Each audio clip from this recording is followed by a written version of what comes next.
Oke, apa kabar semuanya? Nah, ini ada Mas Yao.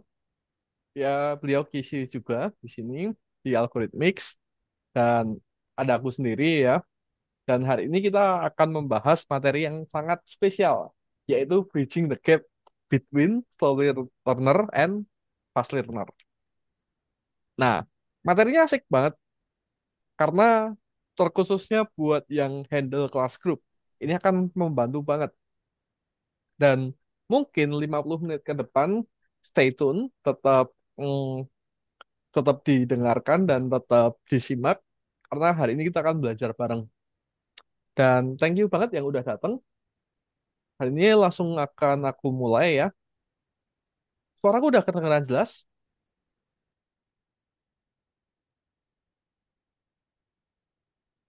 Udah kedengaran jelas, guys? Udah mas.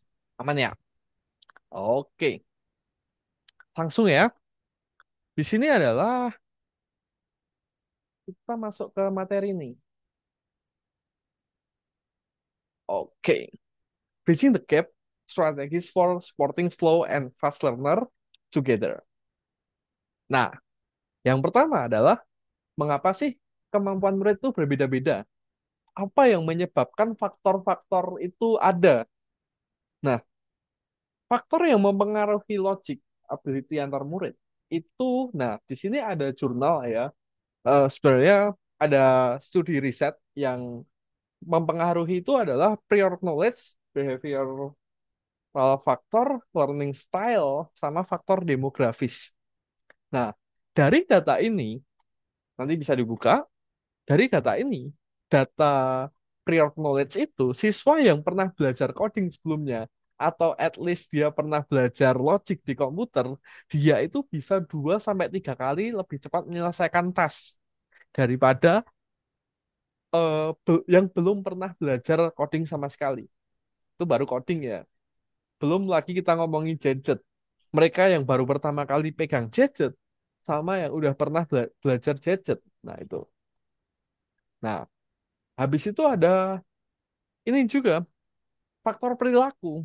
Faktor perilaku adalah siswa dengan konsentrasi ya. Ini berhubungan dengan konsentrasi ya. Dengan konsentrasi yang tinggi karena kita learningnya secara online. Secara online apalagi mereka off cam. Kita udah nggak bisa track mereka itu kemana. Coba bayangin. Di sini ada 22 orang atau 21 orang. Di sini ada semuanya misalnya off cam. Apakah aku bisa track bahwa di depan ini adalah menyimak? Ah, itu tidak bisa. Dan itu adalah faktor perilaku. Dan faktor perilaku berikutnya adalah motivasi juga. Kita harus tahu bahwa ini adalah sekolah sekunder, bukan sekolah premier. Murid-murid daftarin ke Algo itu bukan ada yang emang anaknya suka, dan kedua emang disuruh orang tuanya. Dan itu jadi faktor yang pengaruh juga tuh. Nah, yang ketiga adalah learning style. Ada tipe-tipe learning style. Ada yang visual, terus auditory, sama kinestetik.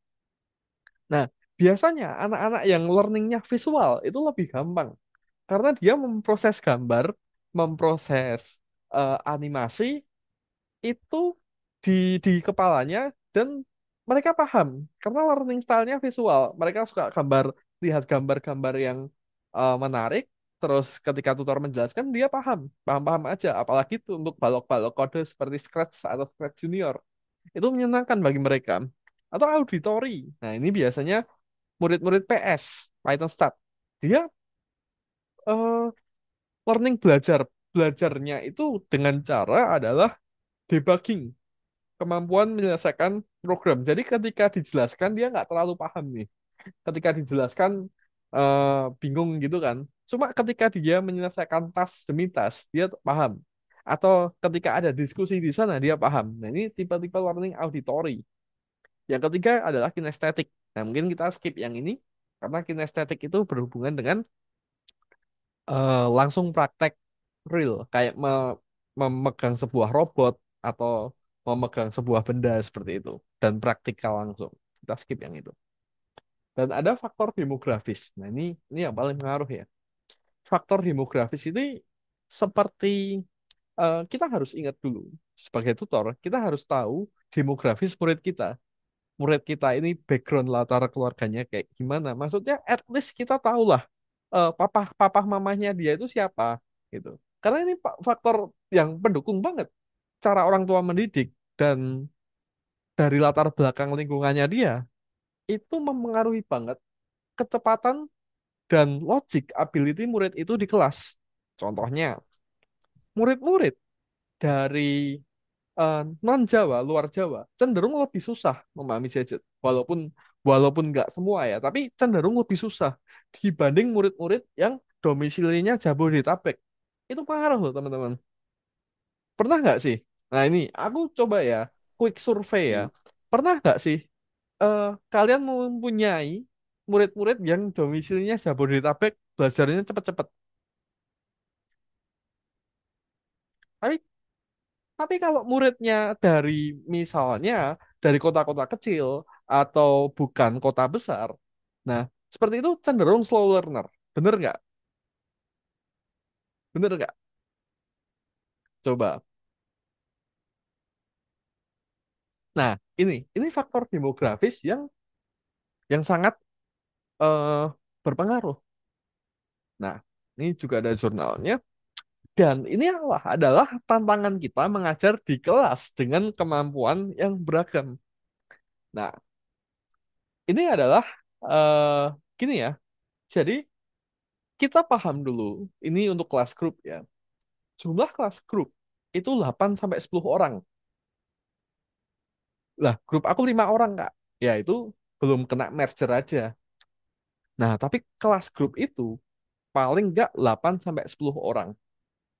Nah, di sini jadi kita di ketika menghandle 8 sampai 10 grup orang dengan berbagai latar belakang ini, kalau resiko kita tidak tidak tahu bagaimana cara menghandle gap di sana, resikonya apa?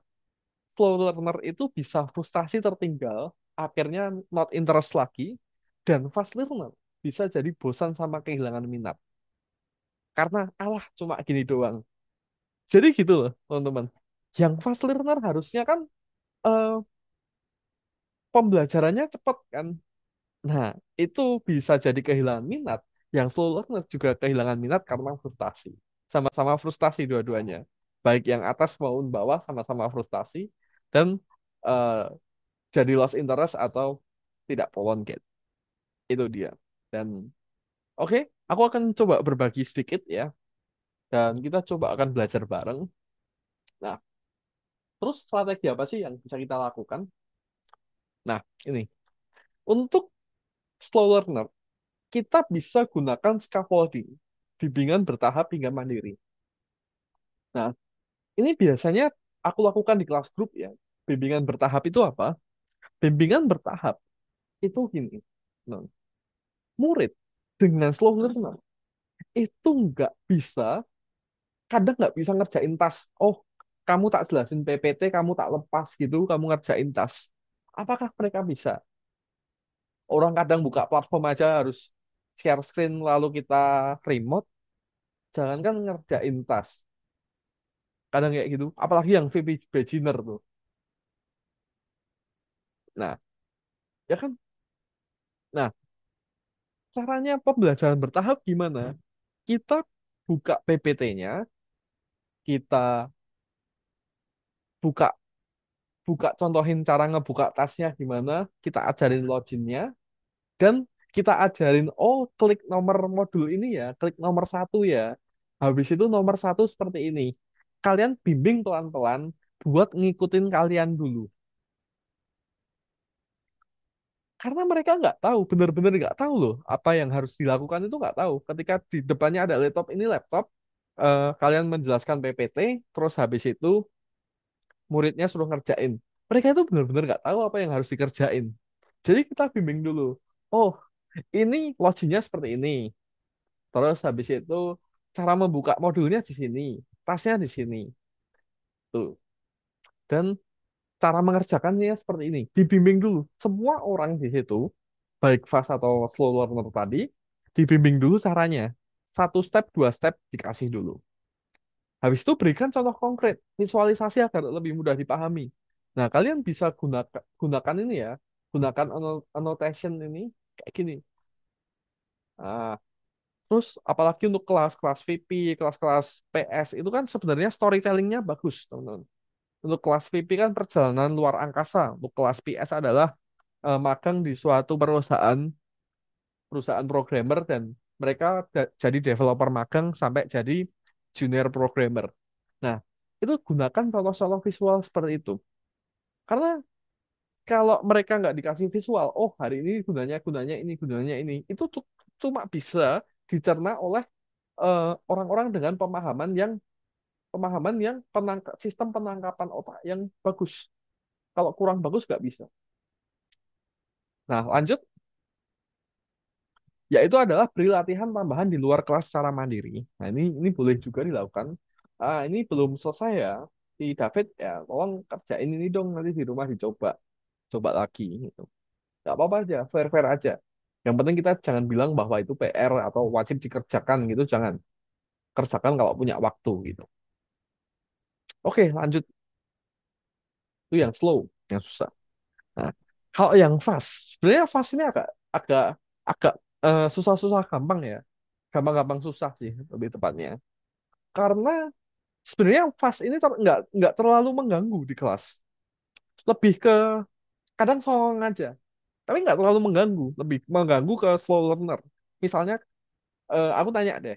Kalau kalian mempunyai satu kelas dengan 10 grup, kalau misalnya yang 8 anggaplah biasa, dua orang itu luar biasa, kalian pilih dua orang itu slow atau dua orang itu fast?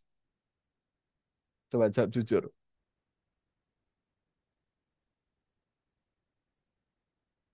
Nah, pasti pada milih fast, ya kan? Kalau ada 10 grup, 10 orang, 10 satu grup dengan 10 orang, lalu 8 orangnya itu biasa aja. Yang dua itu kalian bisa pilih antara slow atau fast. Pasti kalian pilih fast. Karena yang fast learner itu sebenarnya lebih gampang. Yang penting adalah kita kasih apa tantangan tambahan, yaitu bonus-bonus tas di platform bisa, sama beri opsi, nah dorong self exploration dan pengerjaan tas mandiri. Nah, apalagi kalau ini proyek tas ya. Oh, coba kamu proyeknya diginiin, coba diginiin. Nah, kamu eh, kadang kadang kita tutor juga nggak bisa ngikutin. Ada loh tutor yang nggak bisa ngikutin eh, imajinasi muridnya, termasuk aku kalau muridku terlalu imajinasinya udah terlalu tinggi, kadang aku nggak bisa ngikutin ya. Ya udah, aku kembalikan ke muridku aja, kayak bilang bahwa emang kamu mikirin mau bikin apa sih. Misalnya di Roblox ya, aku mau bikin game nanti bisa naik naga terus nyelamatin nyelamatin tuan putri di istana. Aku suruh bikin kayak gitu juga nggak bisa kan. Nah, terus aku kembalikan ke muridku, tahu nggak caranya bikin itu, step-stepnya gimana. Oh, nanti bikin naganya dulu habis itu ini. Nah, kembalikan aja ke muridnya, suruh dia eksplorasi, kita handle yang slow slow learner. Nah, gitu. Nah, yang terakhir, the last but not least, balancing the classroom.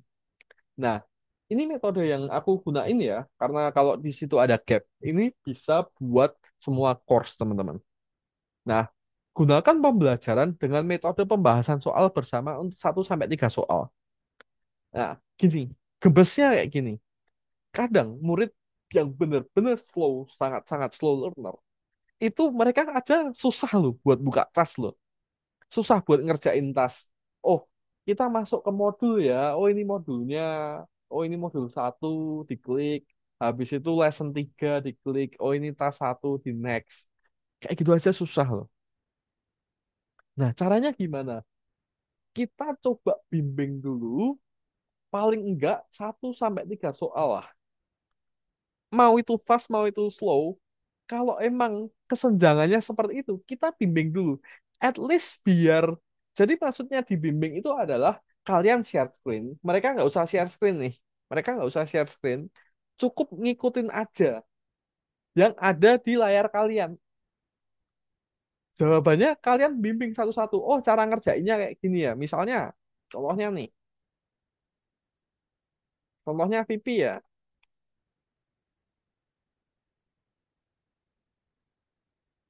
Aku kasih contoh deh.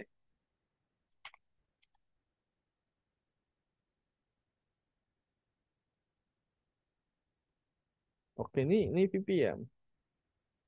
Oke, ini VP nih. Oke. Nah, contohnya kayak gini nih. Ini buat PS, buat DG, buat Roblox semua bisa. Buat Roblox sudah pasti, tutor pasti melakukan ini. Nah, klik nomor satu. Oke, teman-teman, kita kerjain nomor satu. Nah, nomor satu, klik semua ya. Jadi kalian share screen kan? Oke, kita share screen, klik semua nomor satu pengantar. Semuanya langsung di absen satu-satu. Gerard udah, Tikrul udah, Yusuf udah. Oke, udah sampai sini tampilannya sama Miss, sama Mister sama. Oke, klik nomor satu sekarang. Yuk, bareng-bareng klik nomor satu yang Tamasya ya. Klik nomor satu yang Tamasya. Sampai sini sudah paham, udah muncul robotnya berwarna apa? Robotnya berwarna apa, teman-teman? Warna kuning, Kak. Nah, berarti kan udah muncul. Oke, yang sudah sampai sini, coba ketik robot kuning. Nah, di chat itu di absen tuh. Nah, siapa yang udah sampai sini ketik robot kuning? Nah, kalau udah, kalian bimbing satu persatu gini. Oh, ini robotnya kemana? Maju, lurus, kanan, kanan, sampai finish. At least sampai 3 soal dulu. Karena kalau gitu, yang benar-benar slow learner itu, kita udah nggak bisa nge-guide itu, teman-teman. Yang ada apa? Mereka eh, masuk ke algoritmik, coba-coba aja, habis itu keluar nggak dapat apa-apa. Kita udah nggak bisa nge-reach out student itu.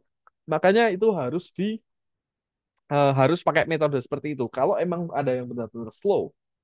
Yang kedua adalah kita memanfaatkan teknologi platform interaktif. Nah, ini juga manfaatkan ya. Kalau kalian pakai Zoom, kalau kalian pakai online classroom juga sudah ada annotation-nya. Jadi kalian bisa memanfaatkan seperti ini, menjelaskan visual-visual yang di PPT, semuanya bisa. Dan ini adalah aspek QC juga, pastikan komunikasi dua arah. Udah murid kalian slow learner, cara ngajarnya buka PPT aja, bacain, suruh ngerjain tas sendiri. Wah, udah pasti kacau. Progresnya kacau, progres tasnya kacau, terus hmm, pembelajarannya muridnya juga nggak paham. Nah ini pastikan komunikasi dua arah. Jadi komunikasi dua arah ini contohnya gimana? Contohnya gini. Nah, oke teman-teman, kalian tahu robot yang berwarna kuning? Ya tahu Kak. Semuanya sesudah ini robotnya harus kemana? Tunggu dulu sampai muridnya jawab. Itulah pembelajaran yang dua arah. Nah, menurut kalian bisa nggak sih lewat yang putih ini, nerobos ini bisa nggak sih? Tunggu dulu sampai jawab. Nggak bisa, Kak. Oh, berarti harus lewat mana? Nah, pakai pembelajaran yang seperti itu, teman-teman. Nah, seperti itu. Itu juga aspek dari QC juga, pembelajaran dua arah. Dan cek progres mereka secara berkala saat bantu mereka progresnya sangat lambat. Ini juga sangat membantu ya. Ini juga eh, poin dari QC. Cara paling gampang buat lihat student kalian fast learner atau enggak itu kayak gini. Ini bisa dilakukan semua back office tutor ya. Anggaplah VP, lalu di sini grup. Nah, kayak gini. Nah, ini VP beginner nih. Nah, klik progress. Klik sini aja. Nah, klik seperti ini. Nah, kalian rutin lakukan cek ini. Ini tuh fitur yang bagus banget, teman-teman. Sudah, ini tuh fitur sebagus itu. Kalian cek ini. Waduh, murid aku cuma ngerjain sampai yang komik satu. Habis itu nggak bisa ngerjain. Udah pasti perlu dibantu. Ya kan? Waduh, murid aku dari tadi cuma level 3 terus. Mereka udah nggak share screen dari tadi cuma segini terus. Udah pasti itu perlu dibantu. Paling gampang kan gitu. Nggak usah suruh mereka share screen atau apapun. Cek aja dari sini. Bantu mereka buat yang emang terlalu lama itu. Kalau emang udah jalan semua nih. Course-nya udah kalian udah menjelaskan, udah mencontohkan tas. Habis itu kan, oke, kalian dilanjutkan ya teman-teman ya. Nah, kalian buka ini, buka ini, terus buka progres ini, terus cek tuh satu-satu. Oh mana ya yang perlu dibantu ya? Mana ya yang dari tadi enggak? nggak ada progres ya. Gitu. Itu yang bisa aku sampaikan ya. Nanti pemateri selanjutnya akan disampaikan sama Mas Yao. Dan aku harap tadi benar-benar dilakukan ya, karena yang aku sampaikan hari ini adalah penilaian-penilaian dari QC juga. Nah, aku juga janji kan akan mengirimkan itu dalam bentuk training. Yang kalian dengarkan di sini tadi adalah aspek-aspek QC tadi, seperti pembelajaran dua arah, cek progress, platform, dan pembelajaran komunikatif tadi. Oke, gitu aja. Silahkan ke Mas Yao. Oke, thank you Mas Galang untuk presentasinya. Nah, kurang lebih aku akan melanjutkan presentasi dari Mas Galang yang nggak begitu jauh lah materinya, tapi kita lebih gimana sih cara handlingnya anak yang slow dan fast learning. Selain itu juga ada beberapa poin gizi yang penting buat kalian di sini. Oke, kita mulai aja. Oke, izin mulai presentasinya Mas Galang. Oke, siap, gas aja.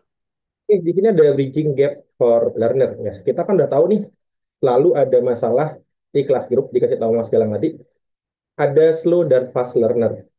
Ya, paling sering kita udah tahu slow dan fast. Kalau fast itu pasti muridnya lebih agresif, ya lebih alpha lah di kelas. Kalian pernah nggak sih anggapin murid yang fast, Kak, nomor sekian berapa, dia udah tiba-tiba di nomor 10, kayak pengen diperhatikan banget. Sedangkan yang slow pasti akan mengecilkan diri banget nih di kelas kita. Di kelas aku kebetulan ada yang seperti itu, di mana ada yang fast learner, dia kayak dominan banget di kelas. Nah, pasti handlingnya yang kayak gitu tuh bakal susah, di mana kita juga pasti nggak enakan ya sama orang tuanya. Kok anak kita kurang diperhatiin nih, mentang-mentang baru udah cepet. Sering banget ketemu yang kayak gitu.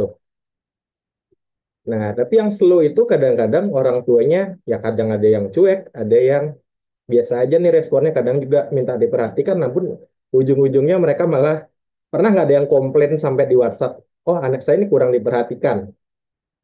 Nah, hal seperti itu tuh yang paling sering aku alamin. Tapi ya, sejauh ini aku handling sih normal-normal aja. Dimana kita fokuskan seperti yang udah dikasih tahu Mas Galang tadi, kita bisa nge-tracking di mana sih kepahaman murid, udah sampai nomor berapa mereka menyelesaikannya. Oke, sebenarnya masalah dua hal ini tuh tergantung pada yang namanya mood anak. Ya, sama kayak kita lah pada umumnya. Kalau mood lagi ngajar pasti semangat banget. Kalau kita lagi moodnya jelek, pasti ya ngajarnya seadanya aja lah. Ya kita ngajar sampai ngabisin waktu, gimana lah mood kita ngajar. Ya, bisa kita aja lah ngajar kalau moodnya lagi jelek. Kalau moodnya lagi enak, murid-muridku lah, murid-murid favorit nih, pasti kita bakal semangat nih. Oh ini enak nih diajak. Pasti kita lebih mood mengajar anak-anak yang fast learning, jujur. Kalau dari aku sendiri fast learning itu lebih enak ngajarnya. Kenapa? Mereka cepet nangkep, kita ngajarnya cepet, dan kita nggak capek-capek jelasin 3 sampai 4 kali. Ya, kendalanya yang di sini sebenarnya dari topik ini, yang slow learner tuh gimana sih handle-nya? Itu yang sering terjadi, karena komplainnya itu yang paling keras. Mungkin pernah dikomplain, tiba-tiba dari CS nih, oh anak saya nggak belajar apa-apa nih selama pembelajaran. Padahal kendala tersendiri, itu ada di moodnya mereka. Kalau dari aku sendiri, pendapatku kayak gitu. Kenapa? Kadang, anak itu sebenarnya bosan dengan gaya mengajar. Gaya mengajar kayak gimana? Mereka kurang diperhatikan, mereka itu tiap udah nih udah lewat, kita nggak diperhatiin juga, kita nggak dicek, jadi mereka bodo amat nih suka belajarnya. Oh ya udah, juga penting kita hadir, selesai. Karena pemikiran mereka, anggap kalau kita lagi belajar, oh kita datang dapat nilai selesai. Kalau di sekolah kayak gitu, mindset mereka tuh udah seperti itu ditanamkan tanpa adanya apa sih pengeluaran setelah kita belajar. Kalau kita perhatikan mereka, kasih tahu nih, oh satu dua tiga udah seperti ini kayak dikasih tahu Mas Elang, tiga soal udah ngerti, empat lima pasti otomatis mereka akan tertarik nih cara solve the program. Kadang-kadang sama kayak kita mencari suatu masalah, nyari jalan keluarnya, kalau udah tahu caranya dikit pasti akan menarik. Sama kalau kita udah interaktif sama anaknya, learning yang slow itu udah bisa sejajar sama yang fast, sedikit aja mereka udah paham, mereka akan antusias untuk bertanya. Kalau di kelasku, kebanyakan kelas yang slow learning kalau ke handle tuh di Python. Karena pemikiran ya seperti yang kita, kadang-kadang kita jenuh dengan namanya belajar. Mungkin di modul 1, 2, 3, 4, 4, 5 itu masih seneng. Setelah ketemu modul Python game, pasti mereka bener-bener sedikit jenuh nih jujur dari aku. Kenapa? Karena mereka tuh ngeliat, wah coding mulai banyak nih, kita nggak ada solve equation, kayak kita checking, udah nanti keluar nih jawabannya. Karena otomatis yang ngecek otomatis kita sendiri sebagai tutor. Kalau kita udah interaktif, oh coba di run, di lane sekian error nih, coba ada nggak teman kita buat mereka grup saling komunikasi yang fast learner tiba-tiba jadi asisten tutor gitu loh. Cara seperti itu mereka akan komunikasi dan mereka akan tertarik nih. Oh caranya seperti ini ya. Ya, jadi kita nggak cuman mengabaikan yang fast learner, tapi fast learner kita juga kasih statement kalau mereka juga bisa membantu yang slow learner. Kalau dari aku sendiri seperti itu. Karena experience dalam pembelajaran itu sangat penting dalam style pembelajarannya. Nah, berdasarkan riset, nah ini kok berdasarkan riset yang udah pernah aku alami, 30% anak itu bakal tertarik kalau udah tahu teknik pengerjaannya. Ya, ini bakal berefektif banget, di mana kalau ya bullying sering kalau nggak PS ya PV, yang di grup itu kalau udah slow learner, di project class, kalau udah ketinggalan beberapa modul, di project class jujur mereka nggak bakal ngerjain apapun walaupun kalian suruh buat project bebas. Mereka akan mengerjakan project yang sama-sama aja berkali-kali, bener nggak? Ada nggak yang project anaknya seperti itu di sini? Proyeknya sama terus dibuat kayak game balap mobil ya balap mobil terus sampai terakhir dan nggak ada perkembangan sama sekali yang terjadi. Nah, kalau di sana, kalau di aku sendiri kan waktu 90 menit, kadang 45 menit aku pakai refreshing pembelajaran yang mereka nggak bisa. Caranya ya tracking di mana sih mereka nggak bisa, kita refresh di sana pembelajarannya. Kita arahkan dia, oh biar mereka ingat cara menggunakan button seperti ini, cara memasukkan coding itu seperti itu. Improve-nya di sana. Kita kembangkan talenta anak-anak tersebut sih. Nah, kalau udah terkembangkan talenta, kalian nggak usah repot-repot nih di perkembangan berikutnya. Mereka bakal, oh, aku diperhatiin ya sama teman-teman, aku diperhatiin juga nih sama tutornya. Pasti otomatis dia akan, oh, aku improve salah sedikit nggak apa-apa nih, juga ada yang bantu. Karena komunikasi itu yang penting sih sebenarnya dalam learning menurutku sendiri di kelas. Kalau nggak ada komunikasi, tutornya biasa aja ngajarnya, anaknya ketinggalan ya bodo amat. Anaknya bakal gitu-gitu aja stucknya. Jadi dia nggak peduli, oh outcome-nya nanti keluarnya nanti aku belajar kayak gini. Dia besok nggak ditanya lagi. Kalau udah ditanya lagi, mereka akan giat nih belajar. Oh biar nggak ditanya, aku kerjain lah biar aku tahu jawabannya. Otomatis potensi anak itu akan keluar sendiri. Nah, all learner. Nah, kalau udah supporting kita udah bagus ke anak-anak tersebut, anak-anak lain itu akan susah ketinggalan karena dia akan menjaga-jaga diri nih. Oh, aku ketinggalan, nanti bakal ditanya nih. Tiba-tiba ada tes nih. Nah, di ketika project kelas tuh keluarkanlah tes-tes kalian nih. Tunjuklah satu-satu anaknya tuh yang slow learner kalian di tag itu dari trackingnya. Nanti kelihatan tuh, oh yang ini belum selesai ternyata projectnya. Oh yang ini belum selesai di modul ini. Kita tracking di sana, kita suruh dia ngerjaan. Ya walaupun sedikit dia bakal malu, bilang aja kalau salah nggak apa-apa. Nanti kita perbaiki bersama-sama. Itu kuncinya sih sebenarnya. Jadi sebenarnya mereka tuh takut. Kalau aku sendiri anggap kita di sekolah pasti takut sama dosen kalau bertanya. Dosen udah nanya pasti mikirnya kemana-mana nih. Oh nanti aku nggak bisa jawab, salah nanti diomelin. Jangan pakai kayak gitu. Kita tanamkan konsep kita tidak akan mengomeli mereka, tapi kita akan membantu mereka ketika mereka tidak paham. Tujuannya sepertinya seperti itu aja. Nah, kalau udah mereka pendapat seperti itu bakal sederhana banget kalau kita learning, di mana edukasinya itu akan membuat mereka bersemangat untuk mempelajari hal-hal berikutnya. Karena potensial kalau udah belajar bersama, mereka udah mikir seimbang, jangan sampai berkompetisi, tapi saling merangkul di pelajaran. Selain itu ya, mungkin tambahan untuk di KISI, di tutor kabinet 3, kalian kan ngelihat nih, communication with student, itu yang sebenarnya nilai yang paling berpengaruh di record atau data kalian ya. Mungkin izin Mas Galang aku kasih tahu sedikit nih ke teman-teman yang ada di sini. Ini paling sering tuh ini nilainya pasti ada yang dapat 3, ada yang dapat 4, ada yang dapat 2. Komunikasi kalian dengan anak itu yang paling jarang kita lihat.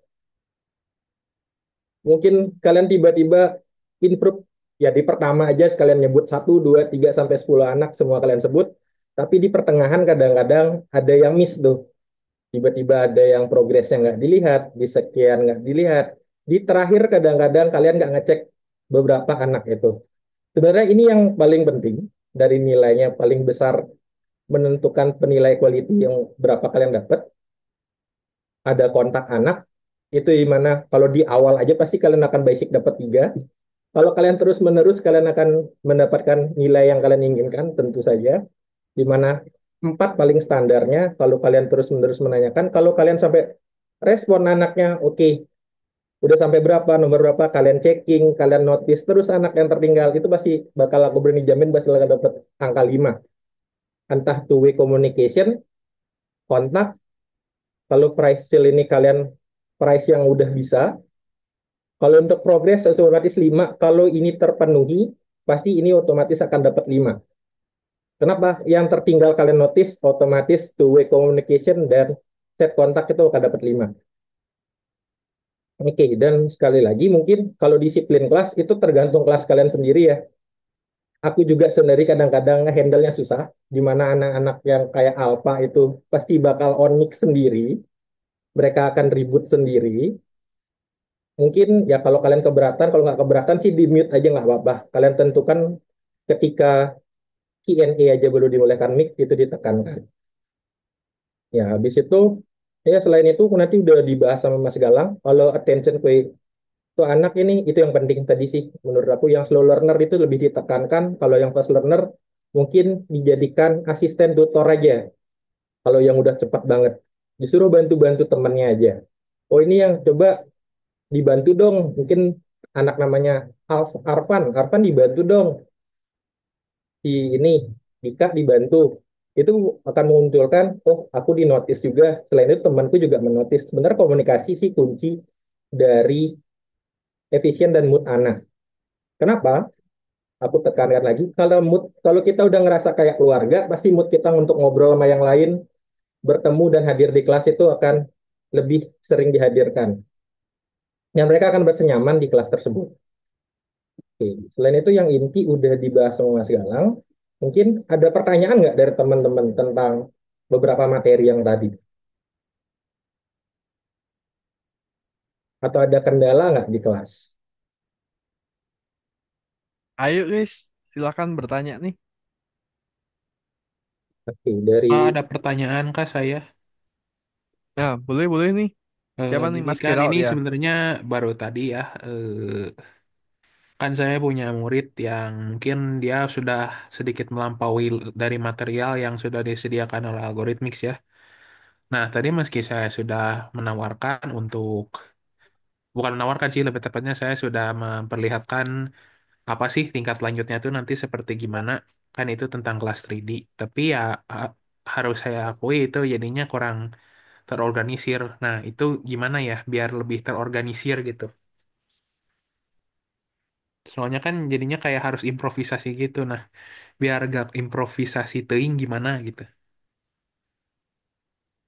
Mungkin aku bisa jawab, Mas Gerald. Itu kelas pertama ya mungkin atau kelas ke berapa itu? Nggak, lebih tepat itu bukan kelas pertama ya, tapi itu udah berlangsung cukup lama. Cuma materinya dia sudah kuasai ya begitu. Oh, Untuk I see, I materinya see. dia sudah kuasai, tapi untuk yang lainnya memang perlu dibantu gitu. Oh, Hanya khusus untuk 3D ini aja sih. kebetulan materi 3D aja dia ini ya udah jago ya. Untuk 3D dia sudah jago, tapi yang lain masih perlu bantuan itu saja sih. I see, I see. Sebenarnya kayak gini, jadi jadi kaget ya ketika masuk ke modul baru, modul 3D, terus Mas Gerald kaget muridnya ternyata udah biasa gitu ya. Untuk Mm-mm, betul, mengantisipasi betul. sebenarnya lagi-lagi kuncinya komunikasi sih ya. Jadi kalau gini, mungkin kalau nanti next next ke depannya, mungkin ketika ketika sambil ngajar udah ketemu beberapa lama itu kan. Nah itu Mm-mm. sambil dieksplor.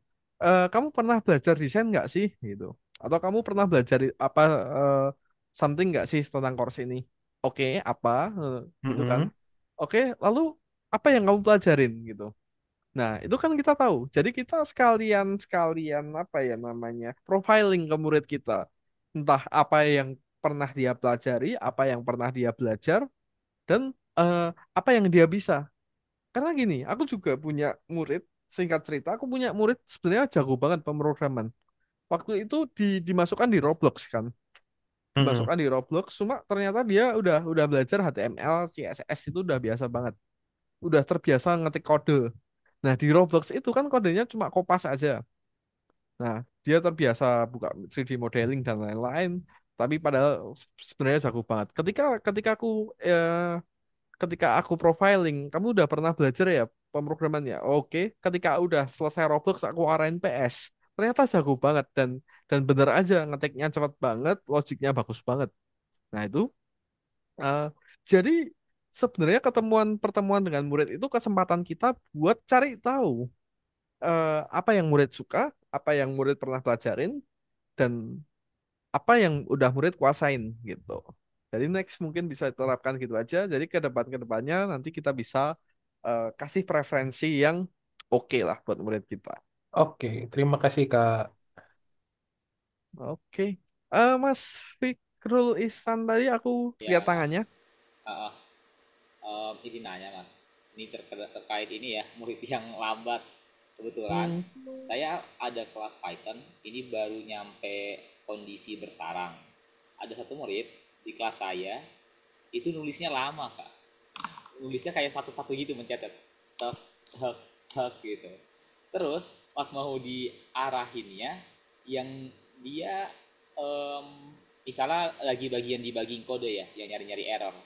Nah itu dia biasanya baru mau ngerjain kalau udah diarahin sama saya. Nah saya udah coba ngasih antisipasi setiap selesai materi nih. Di awal-awal coba dia ke laboratori nulis dulu dah kode yang dipelajarin dulu sendiri. Nah itu bisa dia nulisnya. Cuma setiap dia pas mau latihan soal dia kayak selalu bingung gitu mau ngapain. Itu kira-kira gimana ya? Oke, ini case-nya Python tapi agak parah nih case-nya. Iya Case-nya ketika ngetiknya lama satu-satu tapi satu-satu. course-nya udah Python tuh. Iya. Aku tanya dulu, umurnya berapa anaknya? Umurnya tuh masih SD kelas 6. Waduh, SD kok dimasukkan ke Python? Itu course course lanjutan dia atau course pertama dia? Lanjutan. Hmm? Lanjutan. Oh, lanjutan. Berarti dia udah pernah ke VP ya? Iya. Sebenarnya buat anak-anak kayak gitu, kalau yang ngetiknya susah sebenarnya Ada nggak? bisa bisa ditawarkan ke game design sih atau Roblox sih ya. Oh jadi saya boleh chat gitu nawarin gitu ke parents. Boleh. Jadi kalau emang itu anaknya grup atau Grup. private? Ya itu maksudnya grup Pak. Oh, Grup. boleh kok ditawarin ke game design gitu. Nggak apa-apa. Emang kalau emang separah itu ya boleh ditawarin ke grup desain. Cuma kalau masih optimis, itu versi pesimisnya ya. Eh, itu tapi optimisnya pas pertemuan pertama kan lagi bagian ngeprint ya. Dia langsung Hmm. edit kodenya sendiri, gak saya suruh. Makanya wah ini saya pikir ada peluangnya. Oke, ini masih pertemuan pertama berarti. Sekarang udah nyampe if else. Oh, Oh udah, kayak udah ketahuan udah banget kondisi gapnya. bersarang ya. Iya, iya Udah udah bersarang. pertemuan keempat berarti. 5. Iya dong. Oke, 5 kan? pertemuan keempat conditional statement ya. Kalau kelima ya, oke. Berarti oke itu pesimisnya ya. Cuma mumpung masih pertemuan awal. Cuma kalau masih optimis sama si itu anak, Masih optimis sih saya niatnya pengen chat parentsnya. Kira-kira eh, chat eh, parents yang bagusnya itu gimana ya? eh, coba nanti diskusikan sama parentsnya. Apapun yang kamu lakukan, yang penting parentsnya nggak marah ya. Oh iya oke oke. Eh. Kalau misalnya masih optimis, Mas, dikasih ad club ini. Hmm. Nah, Apa tuh? kasih typing jungle Club biar ya. belajar nulis dulu. Kalau masih optimis. Cuma kalau emang Oke oke. udah, wah ini anak nggak ada harapan nih. Emang masih mumpung masih visual programming kan, habis visual programming arahin aja ke Roblox. Ah enggak, ini Python. Oh, iya kan? Tapi kan Oh iya kemarin iya dari iya. VP kan, Iya iya iya iya. belum belum belum belum nyoba game design kan? Iya iya iya. Oke. Oke oke, thank you Mas. Aku juga ada kayak gitu. Ya bener, kalau emang masih optimis, coba diajarin ngetik dulu aja. Disuruh ngerjain ini typing jungle, terus lihat progresnya. Misalnya emang udah pesimis. Kalau emang SD lanjut ke Python itu kan sebenarnya nggak direkomendasikan ya. Coba ditawarin ke Roblox coba. Oke, baik, makasih Mas. Mm. Oh, student lanjutan dari Roblox kelas 5 SD. Udah ke VP belum tuh? Wah, itu susah sih. Jujur itu susah ya. Karena gini, wah itu GWS sih. Karena gini, jujur, karena gini, ini jadi loophole kita, jadi jadi loophole kita itu seperti ini aku. Aku juga ada PP2 kelas kelas 5 SD aku juga ada. PP2 malah sekarang. Karena jadi loophole kita itu kayak gini. Ketika murid itu prolon terus, emang murid itu interest buat belajar. Cuma umurnya itu berjalan, course-nya itu berjalan nggak sesuai dengan eh, um course-nya itu cepat diselesaikan, tapi umurnya dia belum sampai ke sana. Jadi walaupun 8 bulan kan, 8 bulan course selesai kan. Tapi umurnya dia kalau startnya dari kelas 4 SD, kelas 3 SD, mereka boleh loh start dari VP loh. Nggak melanggar aturan loh. Habis VP ke Roblox, habis Roblox ke PS. Sebenarnya secara secara itu nggak melanggar aturan sebenarnya. Tapi kita nggak punya pilihan lain. Sebenarnya bisa sih. Untungnya private Kak, tapi logikanya dan ngetiknya kurang banget. Tawarin ke website mungkin Wix. Kalau private enak sih. Kalau muridku PP2 tuh untung kuat, guys. Jadi emang SD tapi PP2 kuat ya. Mungkin habis ini tak tawarin jadi tutor aja ya di Algorithmics ya. Emang beneran jago kok anaknya. Oke, gitu aja. Ada lagi yang mau ditanyain?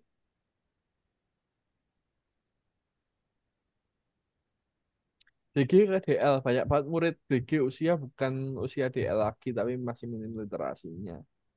DG ke DL, boleh nanti coba didiskus sama ISM ya.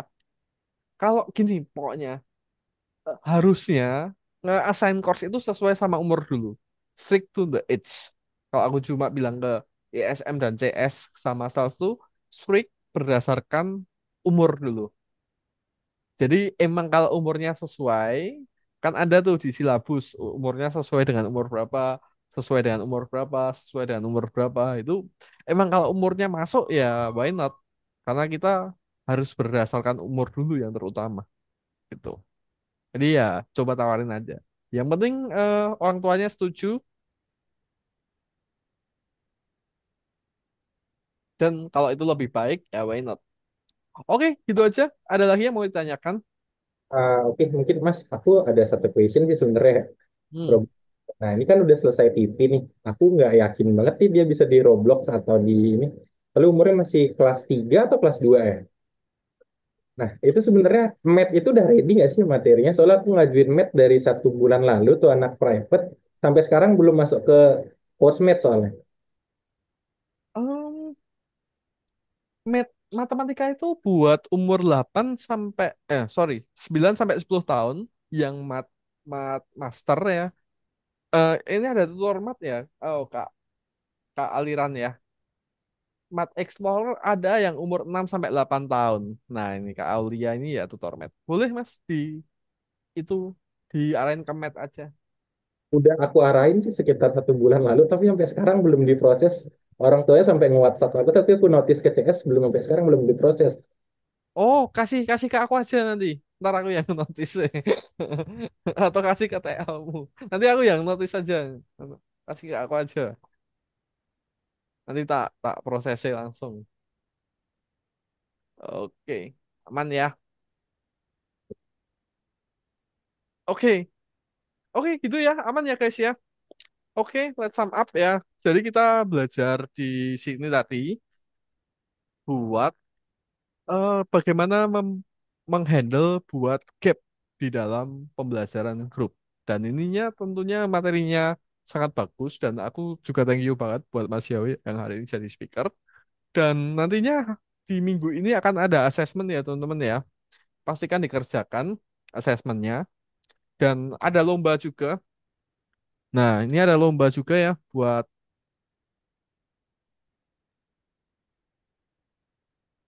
Nah ini tolong di forward ya ke grup-grup kalian karena seru banget ini pasti. Dan ini kayaknya jadi lomba terbesar kita karena kita mencakup 4 course. Biasanya cuma dua dua course saja, ini sampai 4. Kita pakai ada Roblox, ada game design, ada VP, graphic design ada, dan coding next juga ada. Wah, keren. Oke, semakin banyak yang daftar, nanti walaupun aku semakin pusing bagaimana ngesesnya, tapi nggak apa-apa lah. Bisa kita Python pikirkan. Oke, so gitu aja guys. Nah itu rasanya itu. Ada juara 3 lomba. Sekarang semua ikut. Nah ini mantep nih. Mas siapa sih Mas Sumbro ini? Mas Neil ya? Neil Royan ya? Iya. Oke oke. Oke, gitu ya. Thank you guys yang udah datang and see you on the next Kultur. Jangan lupa ada assessment. Bye.